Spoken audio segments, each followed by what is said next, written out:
Hey guys, what's going on? So another Avalanche video today. So if you have a Pioneer double-din radio that you're installing, I'm sure that AC is kind of loud, that you're installing and you get done and the Bluetooth is all grayed out or some of your other settings are grayed out and you cannot access them, here's how to fix that. It's super simple, but for some reason, even though I fixed this a lot of times for people, I completely overlooked it when doing this install because it's got a control module and everything. So I was just trying to get all those wires knocked out and I completely spaced on this one. So here's what. So on your double-din radio, you're gonna have a parking brake wire. That parking brake wire has to be either hooked up to the parking brake, which in this truck does not work, or it needs to be ground looped to the ground. So all you have to do is take that green wire, cut it, take the end, strip it down a little bit, and tie it around the ground wire and crimp it together.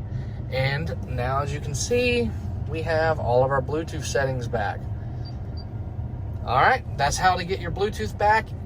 And one thing is, on certain model radios, if you do ground loop it like this and you get new phones, you're going to be locked into those. So you will have to disconnect either the battery or disconnect the wire itself and put a new phone on there. So that's a simple way to do it, guys. Thanks for watching this video. I hope it helped y'all out.